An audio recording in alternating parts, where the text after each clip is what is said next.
এক ভয়ঙ্কর এজেন্সির লোকজন এসে জন নামের এই লোকের পুরো পরিবারকে তারই চোখের সামনে খুব নৃশংসভাবে হত্যা করে। এরপর থেকেই শুরু হয় জন নামের এই লোকের এক ভয়ঙ্কর প্রতিশোধ। সে ওই এজেন্সির এক একজনকে ধরে এমন ভাবে হত্যা করতে থাকে যেটা দেখার পরে একটা দুর্বল হৃদয়ের মানুষের আত্মা কেঁপে উঠবে। আর এই মুভি দেখার পরে তোমরা বলে উঠবে যে এটাই হলো আসল ভায়োলেন্স মুভি। মুভির নাম Universal Soldier the Day of Reckoning. যারা ভায়োলেন্স মুভি দেখতে ভালোবাসো তাদের জন্য সেরা একটি মুভি। সেই সাথে এই মুভিতে এমন সব থ্রিলার আর টুইস্ট রয়েছে যেটা দেখার পরে তোমাদের মাথাও চক্কর দিয়ে উঠবে। তো চলো আর কোনো কথা না বাড়িয়ে একটি করে সাবস্ক্রাইব করে দিয়ে শুরু করি আজকের মুভির এক্সপ্লেনেশন। মুভি শুরুতে আমরা জনের স্ত্রীকে দেখতে পাই যে গভীর রাতে বিছানায় ঘুমিয়েছিল। ঠিক ওই সময়ে আমরা জনকে দেখতে পাই যে সে ওয়াশরুমে গিয়েছিল ফ্রেশ হওয়ার জন্য। সেখানে তার পেছনে তার ছোট্ট মেয়েটি এসে বলতে থাকে যে বাবা কিচেনে হয়তো কোনো চোর ঢুকেছে। জনের মেয়ের এই কথা শেষ না হতেই কিছু মুখোশ পরা আর কালো ড্রেস পরা কয়েকজন লোক ঢুকে পড়ে তার রুমের মধ্যে। সেই সাথে তারা তার স্ত্রী ও জনের ছোট্ট মেয়েটিকে হোস্টেস করে ফেলে। জন তাদের কিছু করার আগেই তারা পেছন থেকে জনের উপরে আক্রমণ করে বসে আর তাকে মাথায় মেরে রক্তাক্ত অবস্থায় বেহুশ করে ফেলে। এরপর তারা জনকে ধরে নিয়ে আসে তার রুমে। যখন জনের জ্ঞান ফিরে আসে এবার তারা বলতে থাকে বল তুই কেন আমাদের এজেন্সির সাথে বিশ্বাসঘাতকতা করেছিস। প্রথমত তাদের এই সকল কথাবার্তা শুনে জন কিছুই বুঝতে পারছিল না। দ্বিতীয়ত মাথায় মারাত্মক ভাবে ইনজুর থাকার কারণে সে তাদের সাথে লড়াইও করতে পারছিল না। এই লোকগুলো এই সকল কিছু বলতে বলতে তারই চোখের সামনে হঠাৎ তার স্ত্রীর মাথার খুলি উড়িয়ে দেয়। এরপর একজন লোক তার সামনে এগিয়ে আসে। তারপর সে তার মুখোশ খুলে। তবে তাকে দেখার পরে জন বুঝতে পারে যে সে এই লোককে আগে কোনোদিনই দেখেনি। তবে যাই হোক ওই লোকটি তার মুখোশ খুলে জনের সামনে এসে বসে আর তাকে জিজ্ঞেস করতে থাকে বল তুই আমাদের এজেন্সির সাথে কেন বিশ্বাসঘাতকতা করেছিস। তবে জন তার উত্তর দেওয়ার আগেই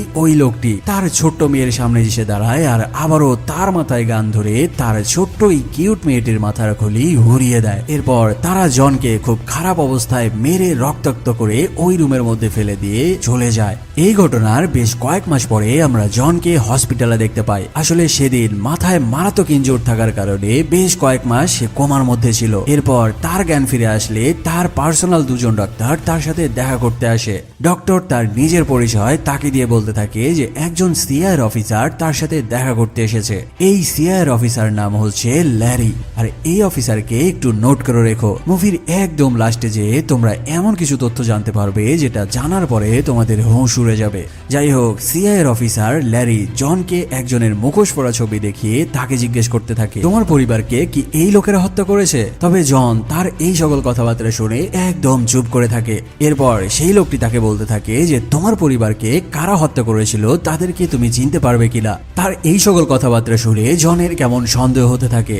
তাই সে ওই লোককে কোনো উত্তর না দিয়ে কৌশলে জানিয়ে দেয় যে সে ওই লোকদেরকে দেখতে পারেনি। জন তাকে জানায় যে তারা আগে আমার উপর আক্রমণ করেছিল, আমাকে অজ্ঞান করে দেওয়ার পরে তারা আমার স্ত্রী ও মেয়েকে হত্যা করেছিল, ফলে আমি তাদেরকে দেখতে পারিনি। জনের কাছে এমন হতাশাজনক উত্তর পাওয়ার পরে সেই সিআইএর অফিসার ল্যারি জনকে একটি ভিজিটিং কার্ড দেয় আর তাকে জানায় যদি তোমার কিছু মনে পড়ে তবে কারো কাছে না যেয়ে সরাসরি তুমি আমার এই নাম্বারে যোগাযোগ করবে।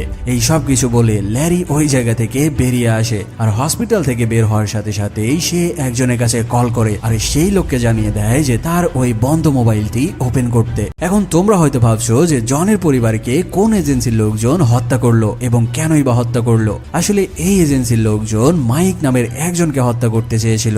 আর এই মাইক নামের লোকটি ছিল একদম দেখতে হুবহু জনেরই মতো। আর মাইক ইচ্ছে করে নিজেকে বাঁচানোর জন্য সেই এজেন্সির কাছে জনের অ্যাড্রেস দিয়েছিল। এবার তোমাদেরকে এই এজেন্সির বিষয়টা ক্লিয়ার করে দেই। আমেরিকাতে এক ভয়ঙ্কর এজেন্সি রয়েছে আর এই এজেন্সিতে পৃথিবীর সকল ভয়ঙ্কর সব অ্যাসাসিন গুলো জয়েন করে থাকে। এই এজেন্সির লিডারের নাম হলো লিউক। আর এই লিউক নামের লোকটাই কিন্তু মুভির শুরুতে জনের পরিবারকে হত্যা করেছিল। যাই হোক এই অ্যাসাসিন গুলো পুরো পৃথিবীর সব ভয়ঙ্কর ভয়ঙ্কর মিশন কমপ্লিট করে থাকে। যারা একবার এই এজেন্সিতে যোগ দেওয়ার পরে মিশনে যে কাজ করতে যে মারা যায় তাদের পরিচয় সারা জীবন চাপা পড়ে থাকে। আর যদি কেউ একবার সেই এজেন্সিতে জয়েন করার পরে সেই এজেন্সি থেকে বের হওয়ার চেষ্টা করে তবে ওই এজেন্সির লোকজন সেই লোককে ধরে মেরে ফেলে, কারণ তারা চায় না যে তাদের এজেন্সির সকল গোপন কর্মকাণ্ড বাইরের দুনিয়া জেনে যাক। ঠিক এমনই ভাবে মাইক নামের ওই লোকটি ওই এজেন্সিতে অ্যাসাসিন হিসেবে যোগ দিয়েছিল। তবে কোনো এক কারণে সে ওই এজেন্সি ত্যাগ করার সিদ্ধান্ত নেয়। ফলাফল ওই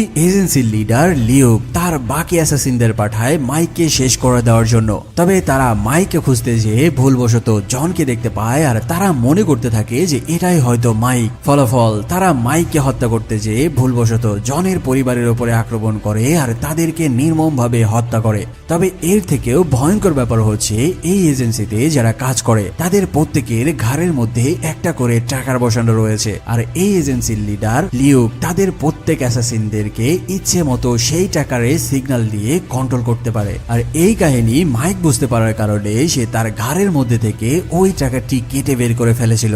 আর এই কারণেই লিউক মাইককে খুঁজে বের করতে মরিয়া হয়ে উঠেছিল। যাই হোক, এই হলো মুভির আসল তথ্যপাত্য। এবার চলো জেনে নেওয়া যাক যে জন ওই এজেন্সির অ্যাসাসিনদের সাথে কি এমন করেছিল। জন সম্পূর্ণরূপে সুস্থ হয়ে যাওয়ার পরে তাকে হসপিটাল থেকে ডিসচার্জ করে দেওয়া হয়। হসপিটাল থেকে বের হয়ে সে সোজা চলে আসে তার বাড়িতে। বাসায় ঢুকতেই তার পরিবারের সাথে কাটানো সকল স্মৃতিগুলো তার মনে পড়তে থাকে। তার স্ত্রী কিভাবে তার জন্য সুন্দর সুন্দর রান্না করত, সেই সাথে তার মেয়ে কোন পুতুল নিয়ে বাসায় বসে থেকে খেলা করত, এই সকল কিছু তার চোখের সামনে ভেসে উঠতে থাকে। ফলে সে আবেগ কন্ট্রোল করতে না পেরে তার মেয়ের পুতুল জড়িয়ে ধরে কান্না করতে শুরু করে। অন্যদিকে আমরা একটি ক্লাবের মধ্যে স্কট নামের একজন লোককে দেখতে পাই। আর এই স্কট নামের লোকও আরো একটি ভয়ঙ্কর অ্যাসাসিনদের এজেন্সি চালায়। আর এই স্কটের সব থেকে বড় শত্রু হলো ওই অ্যাসাসিনদের লিডার লিউক। এদিকে ক্লাবের মধ্যে স্কট যখন বসেছিল ঠিক ওই সময়ে আমরা ক্লাবের বাইরে একজন লোককে দেখতে পাই যে এক পা দুই পা করে এই ক্লাবের মধ্যেই যাচ্ছে। তারপর তার সাইলেন্সার লাগানো এক গান দিয়ে ওই ক্লাবে থাকা রিসেপশনিস্ট এক মহিলার মাথা উড়িয়ে দেয়। তারপর তার ব্যাগ খুলতে আমরা দেখতে পাই যে সে ব্যাগে করে কয়েকটা মারাত্মক শটগান নিয়ে এসেছে। এরপর সে তার ওই শটগানগুলো লোড করে নিয়ে এক একটা রুমে ঢুকতে থাকে আর এক একজনকে এই নাঙ্গা পাঙ্গা অবস্থায় হত্যা করতে থাকে। রুমের বাইরে এমন শটগানের ফায়ারিংয়ে রুমের মধ্যে থাকা একজন বাইরে বেরিয়ে আসা শুরু করলে ওই লোকটি কাউকে না দেখেই তার শটগান দিয়ে এক একজনকে ধরে ধরে উড়িয়ে দিতে থাকে। ওই রুম থেকে আরো একজন বেরিয়ে আসে আর ওই লোকের উপরে আক্রমণ করতে যায়, কিন্তু সেই লোকটি তার শটগান দিয়ে ওই লোককে বাড়ি বেড়ে তার মুখ ভর্তা করে দেয়। তারপর তার সেই শটগান দিয়ে পরপর দুইটা ফায়ার করে তার বুক একদম ঝাঁঝরা করে দেয়। এরপর সে পাশের এক রুমে ঢুকতে একটি মেয়ে তার উপরে একটি রিভলভার দিয়ে আক্রমণ করে বসে। তবে এই রিভলভারের গুলি তার যেন কিছুই হচ্ছিল না, বরং সে তার শটগান দিয়ে ওই মেয়েকে এক ফায়ারে একদম দেয়ালের সাথে উড়িয়ে দেয়। ঠিক ওই সময়ে রুমের মধ্যে লুকিয়ে থাকা দরজার ফাঁক থেকে বেরিয়ে আসে স্কট নামের ওই ভয়ঙ্কর লোকটি। আর তারপর সে ওই লোকের ওপরে আক্রমণ করে বসে। মূলত এই লোকটা তার শটগান নিয়ে এসেছিল স্কট নামের এই লোককে মেরে ফেলার জন্য, আর তাকে পাঠিয়েছিল ওই অ্যাসাসিন গ্রুপের লিডার লিউক। স্কট ওই লোককে এমন মার শুরু করে যে তাকে মারতে মারতে একদম ভর্তা বানিয়ে ফেলে। সেই সাথে তার টেবিলে থাকা একটি সিরিঞ্জ তুলে নেয় আর ওই সিরিঞ্জে থাকা একটি বিষাক্ত পয়জন ওই লোকের ঘাড়ের মধ্যে পুশ করে দেয়। যাই হোক, এদিকে এমন তুমুল মারামারি চললেও অন্যদিকে আমরা জনকে দেখতে পাই যে তার বাসায় বসে খাবার খাচ্ছিল। ঠিক ওই সময়ে তার মোবাইলে একটি কল আসে। ফোনের অপর পাশে থাকা লোকটি তাকে একটি ঠিকানা দিয়ে ওখানে যেতে বলে। সেই লোকটি তাকে জানায় যদি তুমি ওই ঠিকানায় যাও তবে কারা তোমার স্ত্রীকে হত্যা করেছিল তাদের ঠিকানাও তুমি জানতে পারবে। এবার সে কল কেটে দিয়ে দ্রুত তার গাড়ি নিয়ে ওই ঠিকানার দিকে যেতে থাকে। এবার সে ওই ঠিকানায় এসে দেখতে পায় যে ওই বাড়িতেও কয়েকজন মানুষকে খুব খারাপ ভাবে হত্যা করে ফেলে রাখা হয়েছে। আর এমন বিভৎস লাশ দেখে জনের একদম বমি চলে আসতে থাকে। যাই হোক, সে নিজেকে সামলে নিয়ে এবার ওই বাড়িতে একটু খোঁজাখুঁজি করতে যেয়ে সে একটি ফ্যামিলি ফটো দেখতে পায়। আর ওই ফটোতেই সে নিজের ছবি দেখে পুরাই টাসকি খেয়ে যায়, কারণ এটা তার নিজের বাসা নয়। আর দ্বিতীয়ত সে এমন ফটো তার জীবনে কোনোদিনও উঠায়নি। আর এই ফটোতে থাকা ফ্যামিলি মেম্বারের বাকি লোকগুলোকে সে কোনোদিনই চেনে না। আসলে এই বাসাটা ছিল মাইক নামের ওই লোকের। সেখানে টেবিলের ওপরে একটি নাম্বার লেখা দেখতে পায় আর ওই নাম্বারের কাগজের পেছনে লেখা ছিল একটি ক্লাবের ঠিকানা। এবার জন ওই ক্লাবের ঠিকানাটি এবং সেখানে পড়ে থাকা একটি সেলফোন নিয়ে বেরিয়ে আসে। সে রাতের বেলা ওই ক্লাবে পৌঁছানোর পরে এসে একজন বার ড্যান্সার মেয়েকে দেখতে পায়। আর এই বার ড্যান্সার মেয়ের নাম হলো সারা। মূলত ওই নাম্বারের পেছনে এই সারা নামের মেয়েরই ঠিকানা লেখা ছিল। যাই হোক, সে ওই মেয়ে সারাকে বলতে থাকে যে আমি একটি বাসা থেকে তোমার নাম্বার এবং ঠিকানা পেয়েছি, আর তোমার সাথে আমাকে দেখা করতে বলা হয়েছে। বলো আমার পরিবারকে যারা হত্যা করেছে তাদের ঠিকানা আমি কোথায় পাবো? তবে ওই মেয়েটি জনের এমন আচরণে বিরক্ত হয়ে যেতে থাকে। ফলে ওই ক্লাবে থাকা সিকিউরিটিরা জনকে ধরে এনে ক্লাবের বাইরে ফেলে দেয়। কিন্তু ওই মেয়েটি যখন রাতের বেলা তার বাসায় ফিরে আসে, এবার জন তাকে ফলো করতে করতে তার বাসায় চলে আসে। সারা তার বাসার দরজা খোলার সাথে সাথেই জন তাকে পেছন থেকে চেপে ধরে। তারপর তাকে বলতে থাকে আমি তোমার কিছুই করব না, তুমি জাস্ট আমাকে এটা বলে দাও যে আমার পরিবারকে কারা হত্যা করেছে। জনের এমন নরম কথাবার্তা শুনে সারা নামের ওই মেয়েটি আস্তে আস্তে শান্ত হয়। তবে ঠিক ওই সময়ে জনের উপরে এসে আগের সেই লোকটি এক বিশাল কুড়াল নিয়ে এসে জনের উপরে আক্রমণ করে বসে। আসলে এই লোকটিকে স্কট নামের সেই লিডার পাঠিয়েছিল সারা নামের মেয়েটিকে হত্যা করতে, কারণ স্কটের সাথে এই সারা নামের মেয়ের একটি পার্সোনাল ঝামেলা ছিল। এখানে সারাকে মারতে এসে ওই লোকটি জনকে এখানে দেখে সে মনে করতে থাকে যে এটা হয়তো সারার প্রেমিক, তাই সে সারাকে মারা বাদ দিয়ে এবার জনের ওপরে আক্রমণ করা শুরু করে। এভাবে ওই লোকটি একের পর এক কুড়াল দিয়ে জনের ওপরে আক্রমণ করতে থাকে, আর জন নিজেকে বাঁচানোর জন্য এদিক সেদিক দৌড়ে পালাতে থাকে। তবে এভাবে মারামারি করতে যেয়ে তারা ওয়াশরুমের দরজা ভেঙে ওয়াশরুমের মধ্যে পড়ে যায়, আর এক পর্যায়ে ওই লোকটি তার কুড়াল একদম জনের ওপরে আক্রমণ করতেই যাবে। তার আগে পেছন থেকে সারা এসে একটি টাইলস দিয়ে ওই লোকের মাথার উপরে বাড়ি মেরে বসে। মাথায় মারাত্মক রকমের আঘাত পাওয়ার কারণে ওই লোকটির হাত থেকে কুড়াল পড়ে যায়, আর সেই সাথে ওই লোকটিও নিচে পড়ে যায়। আর এই সুযোগে জন ওই কুড়াল তুলে নিয়ে ওই লোকের পা বরাবর এক কোপ মারে, ফলে এক কোপে তার পুরো পা নামিয়ে দেয়। তারপর সে ওই জায়গা থেকে সারাকে তুলে নিয়ে বাড়ির বাইরে চলে আসে, আর গাড়িতে করে ওই জায়গা থেকে পালিয়ে আসতে সক্ষম হয়।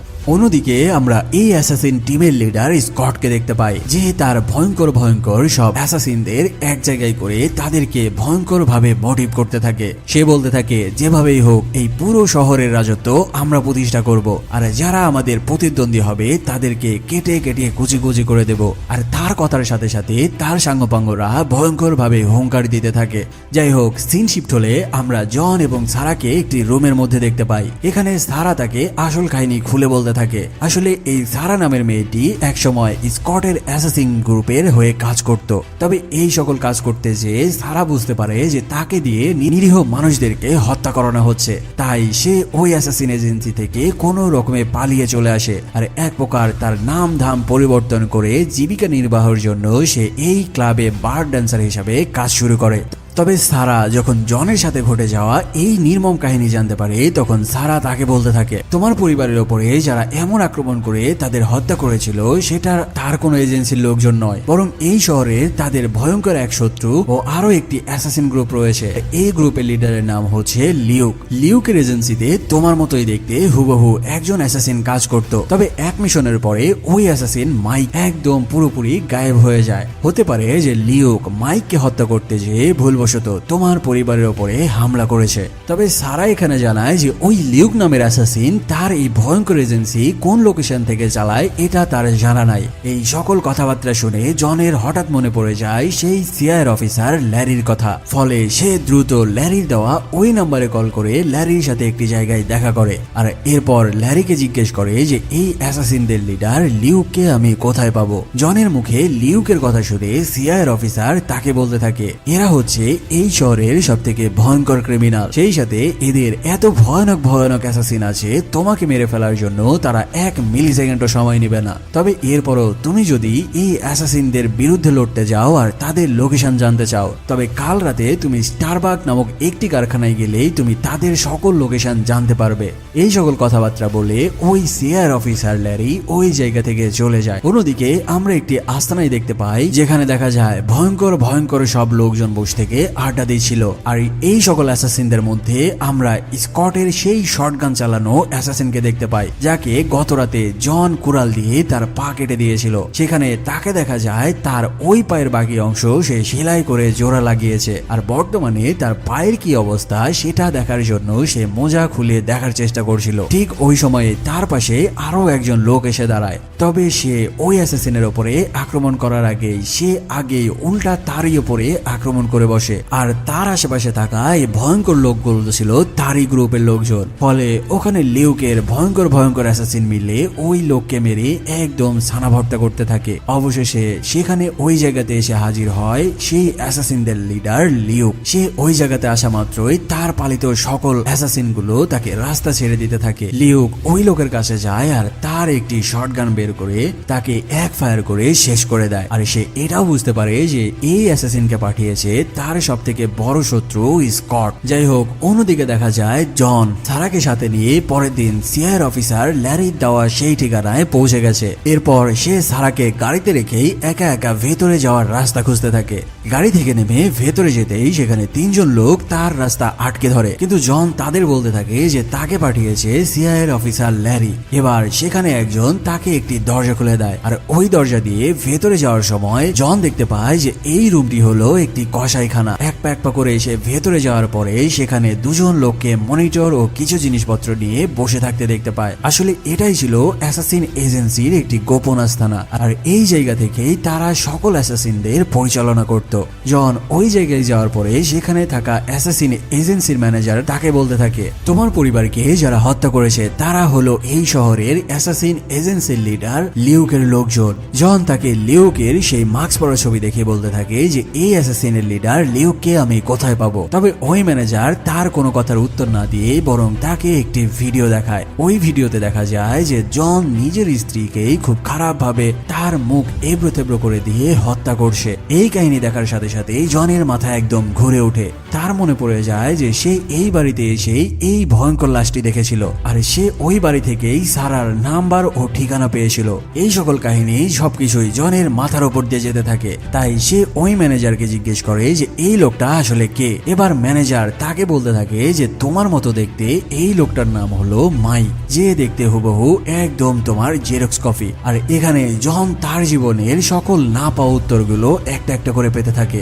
এখানে ওই ম্যানেজার তাকে আরো বলতে থাকে যে এই মাইককে হত্যা করতে এসে ওই অ্যাসাসিনদের লিডার লিউক তোমার পুরো পরিবারকে শেষ করে দিয়েছে। আর এদিকে মাইক নিজে বাঁচার জন্য ওই অ্যাসাসিনের লিডার লিউকের কাছে তোমার ঠিকানা ইচ্ছে করে পাঠিয়েছিল। এই সকল কথাবার্তা শোনার পরে জন একদম আকাশ থেকে পড়ে, কারণ সে এইসবের কিছুই জানতো না। আর সেই সাথে বিনা অপরাধে তার নিষ্পাপ একটি বাচ্চা ও তার স্ত্রী মারা গেল।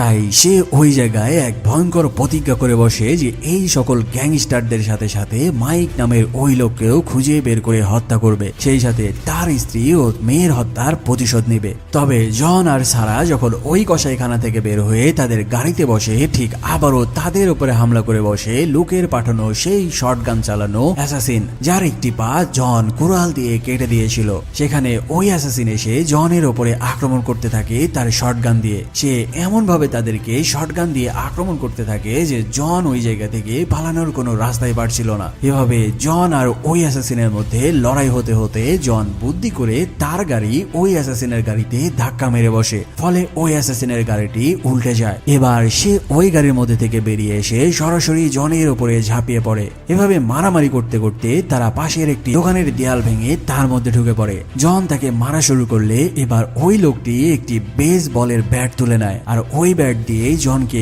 একদম মারতে শুয়ে ফেলে। তবে নিজের প্রাণ বাঁচাতে জন নিজেও একটি বেস ব্যাট তুলে নেয়, আর ওই ব্যাট দিয়েই সে নিজেকে প্রতিরক্ষা করতে থাকে। এত কিছুর পরেও জন যখন ওই লোকের সাথে পেরে উঠছিল না, ফলে সে ওই জায়গা থেকে একটি জিমের রিং তুলে নেয় আর ছুঁড়ে মারে তার বুকের মধ্যে। এরপর সে ওই সুযোগে একটি ব্যাট তুলে নেয় আর ওই ব্যাট দিয়ে ওই লোককে পিটানো শুরু করে। এরপর সে ওই লোককে এক লাথি মেরে আগে দূরে সরিয়ে দেয়। তারপর আরেকটি ব্যাট তুলে নিয়ে তার কাছে যেয়ে একবারই মেরে তার মাথা একদম সাতু করে দেয়। এভাবেই সে ওই অ্যাসাসিনকে পৃথিবী থেকে বিদায় করে দেয়। জন ওই অ্যাসাসিনকে সাতু করে দেওয়ার পরে এবার সে সারাকে নিয়ে ওই দোকানের বাইরে বেরিয়ে আসে। তারপর ওখানে দাঁড়িয়ে থাকা এক লোকের গাড়ি থেকে তাকেই টেনে বের করে তারই গাড়ি সেখান থেকে নিয়ে তারা চলে যায়। মুভির এই সিনটুকু দেখে মনে হয়েছিল যে আমি হয়তো ভাইস সিটিতে ঢুকে গেছি, কারণ ছোটবেলায় যখন ভাইস সিটি গেম খেলতাম তখন আমিও এভাবেই অন্যের গাড়ি কেড়ে নিতাম। যাই হোক, এমন মারামারির পরে যখন তারা বাসায় ফিরে আসে, এবার এবার জন তার সকল জামা কাপড় খুলে আয়নার দিকে তাকিয়ে নিজেকে দেখতে থাকে আর সে ভাবতে থাকে যে তাকেও এই ভয়ঙ্কর অ্যাসাসিনদের মতো ভয়ানক হয়ে উঠতে হবে, কারণ ভয়ানক মানুষদের সাথে সে নরম মনের মানুষ হয়ে লড়াই করতে পারবে না। কারণ যে করেই হোক সেই অ্যাসাসিন গুলো ওদের খতম করতে হবে যারা তার স্ত্রী ও মেয়েকে হত্যা করেছে। এই সকল কিছু ভাবতে ভাবতে ওই রুমের মধ্যে সে একদম পাগলের মতো আচরণ করতে থাকে। সেই সাথে সে ওখানে থাকা বেসিন এবং পানির লাইন সবকিছুই খুলে একদম চুরমার করে দিতে থাকে। এই ঘটনার বেশ কিছুদিন পরে সারা যখন বুঝতে পারে যে মাইকের জন্যই জনের পুরো পরিবার শেষ হয়ে গেছে, এবার সারা বহু খোঁজার পরে মাইকের লোকেশন খুঁজে পায়। মাইক একটি জঙ্গলের মধ্যে বহু বছর ধরে আত্মগোপনে রয়েছে, যেন সেই এজেন্সির লিডার লিউক তাকে খুঁজে না পায়। আর তার লোকেশন পাওয়ার সাথে সাথেই সারা জনকে জানিয়ে দেয় আর তাকে সাথে করে নিয়ে মাইকের ওই লোকেশনের দিকে যেতে থাকে। তারা গাড়ি থেকে নেমে জঙ্গলের মধ্যে দিয়ে সেই বাড়ির দরজার সামনে এসে দাঁড়ায়। জন তার গান বের করে এক পা করে ভেতরে যেতে থাকে। দরজার কাছে আসতেই হঠাৎ মাইক ভেতর থেকে গান তাক করে দরজা খুলতেই সে দেখতে পায় যে তার বাড়ির সামনে দাঁড়িয়ে রয়েছে জন এবং সারা। ফলে হঠাৎ করে তার বাড়ির সামনে জন এবং সারাকে একসাথে দেখার সাথে সাথেই সে সারাকে হোস্টেস করে নেয় আর তার গলায় চাকু চেপে ধরে। তবে এবার জন আর তাকে কোনো সুযোগ না দিয়েই সেখানে পড়ে থাকা একটি শটগান তুলে নেয় আর ওই শটগান দিয়ে মাইকের দিকে এক ফায়ার করে বসে। মারাত্মক এক ফায়ারে মাইক একটি চেয়ারের উপরে যে বসে। এরপর মাইক যখন আবারও ওই চেয়ার থেকে উঠে আসতে থাকে, এবার জন তার মেয়ে ও স্ত্রীর হত্যার দৃশ্যগুলো তার চোখের সামনে ভেসে উঠতে থাকে। ফলাফল সে তার হাতে থাকা ওই শটগান দিয়ে আরো এক ফায়ার করে বসে মাইকের বুকে আর ওই ফায়ারে তার বুক ফুটো করে দিয়ে তার অধ্যায় শেষ করে দেয়। মাইকের অধ্যায় শেষ করার পরে এবার জন নিজেকে মাইকের পরিচয় দিয়ে বাকি অ্যাসাসিনদের সাথে দেখা করে আর সেই সাথে তাদের সামনে সারেন্ডার করে আবারও তাদের এজেন্সিতে ফিরে যেতে থাকে। কারণ এটা ছাড়া ওই অ্যাসাসিনের কাছে পৌঁছানো জনের আর কোনো রাস্তা জানা নাই। সেই অ্যাসাসিনের আস্থানে পৌঁছানোর সাথে সাথেই জনের তার স্ত্রী ও মেয়ের কথা মনে পড়তে থাকে আর তার বারবার মনে হতে থাকে যে এরাই সেই এজেন্সির লোকজন যারা তার নিষ্পাপ মেয়ে ও স্ত্রীকে মেরে ফেলেছিল। ফলে সে নিজের রাগ কন্ট্রোল করতে না পেরে সেখানেই পড়ে থাকা একটি হাতুড়ি তুলে নেয়। তারপর ওই হাতুড়ি দিয়ে তার সামনেই যাকেই পাচ্ছে তাকে একদম ভর্তা বানিয়ে দিতে থাকে।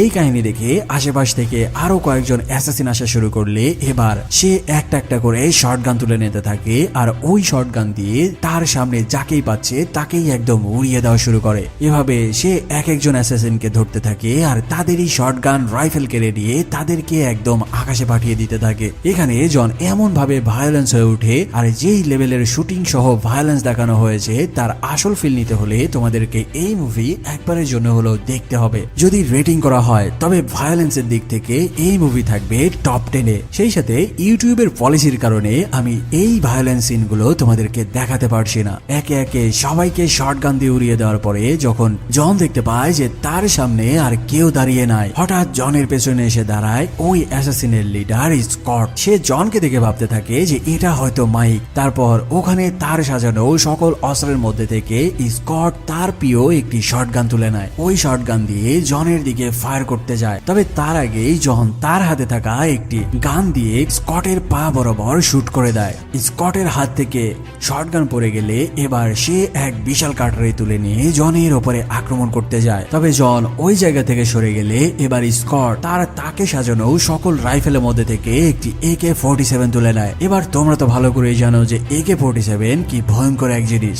যেই তার AK-47 দিয়ে স্কটের উপরে ফায়ার করতে যাবে তার আগে জন দেয়ালের পাশ থেকে বেরিয়ে আসে আর তার হাতে থাকা সেই AK-47টি কেড়ে নেয়। সেই সাথে তাকে শুরু করে উরুম ধুরুম মারপিট। সেই সাথে তার হাতে থাকা একটি ছোট্ট পিস্তল দিয়ে স্কটের দিকে বারবার তাক করার চেষ্টা করতে থাকে। কিন্তু এই স্কট ছিল খুব ডেঞ্জারাস মানুষ। সে জনকে এক লাথি মেরে দূরে সরিয়ে দেয়। তারপর সে তার পাশে পড়ে থাকা আরো একটি কাটারি তুলে নেয়। ফলে নিজেকে বাঁচাতে জনও ছোট একটি চাকু তুলে নেয়। এবার দুজনের মধ্যে শুরু হয় হ্যান্ড টু হ্যান্ড মারাত্মক রকমের ফাইট। মারামারি এক পর্যায়ে স্কট জনের পিঠ বরাবর একটি কোপ বসিয়ে দেয়। তবে এবার স্কট আবারও যখন জনের ওপরে আক্রমণ করতে যাবে এবার জন তার হাতে থাকা ছোট্ট ছুরিটি ঘুরিয়ে নিয়ে স্কটের বুকের মধ্যে বারবার ঢুকিয়ে দিয়ে স্ট্যাব করে দেয়। তারপর তার পিঠে লাগানো ওই চাকু বের করে নিয়ে স্কটের হাতের মধ্যে ঢুকিয়ে দেয়। ভাই রে ভাই, এমন ভায়োলেন্স হয়তো মার্কোতেও দেখানো হয়নি। তবে এত জখম হওয়ার পরও দেখা যায়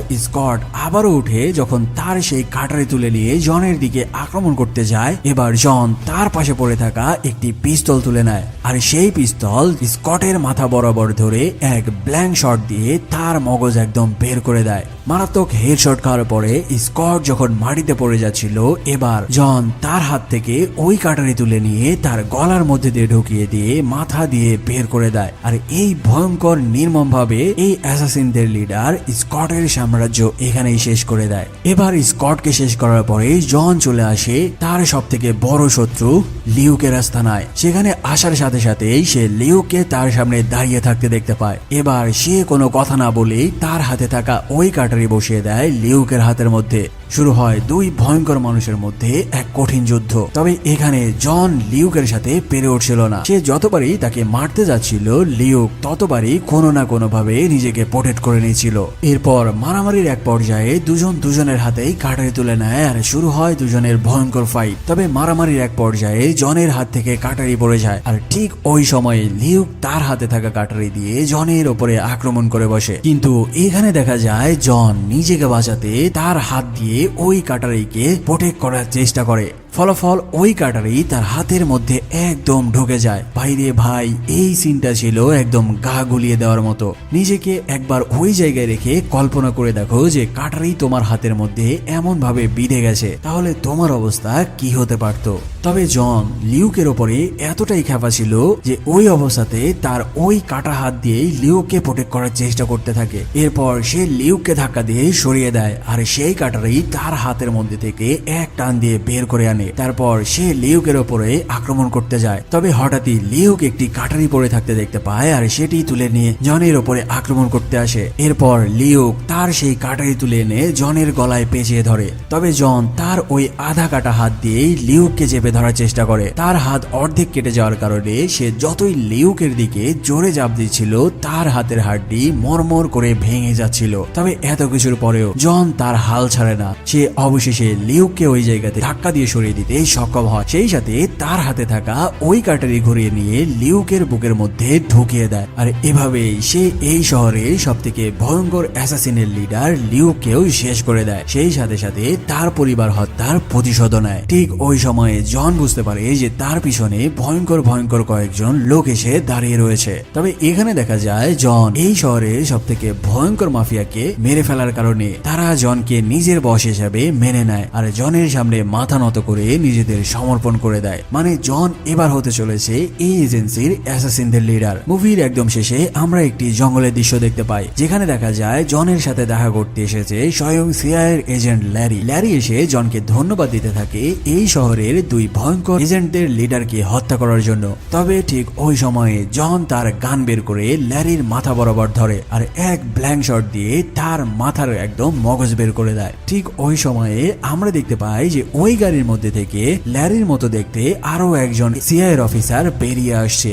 আসলে জন যাকে একটু আগে হেডশট দিয়ে হত্যা করলো, সেই ছিল এই পুরো দুই অ্যাসাসিন এজেন্সির আসল খিলাড়ি। দাঁড়াও তোমাদেরকে কাহিনীটা বুঝিয়ে বলছি। যে এতক্ষণ ল্যারি সেজে থাকার অভিনয় করে যাচ্ছিল, আসলে এই লোকটাই এই দুই ভয়ঙ্কর এজেন্সি চালাতো। আর সে প্রথম থেকেই আসল সিআইএর অফিসার ল্যারিকে হোস্টেজ করে নিয়ে তার একটি গুপ্ত আয়না ঘরে বন্দি করে রেখেছিল। আর নিজেকে সিআইএর অফিসার পরিচয় দিয়ে সে ল্যারির সকল দায়িত্ব পালন করে যাচ্ছিল। সেই সাথে সাথে গোপনে গোপনে তার এই দুই ভয়ঙ্কর এজেন্সির মাধ্যমে ভয়ানক ভয়ানক সব অ্যাসাসিন পালছিল। আর এখন গাড়ি থেকে যে সিআইএর অফিসারকে বেরিয়ে আসতে দেখছো, এটাই ছিল আসল সিআইএর অফিসার ল্যারি। যাই হোক, এখানে দেখা যায় সিআইএর অফিসার ল্যারি নিজেকে মুক্ত করার জন্য আর এই শহরের এমন ভয়ঙ্কর ষড়যন্ত্র রুখে দেওয়ার জন্য জনকে ধন্যবাদ দিয়ে তার গাড়িতে উঠে বসে আর সেখান থেকে চলে যায়। আর এদিকে জনও তার গাড়িতে উঠে তার গন্তব্যের উদ্দেশ্যে রওনা দেয়। আর এখানে এই মুভির সমাপ্ত হয়। তো বলো কেমন লেগেছে এই মুভির এক্সপ্লেনেশন? আসলে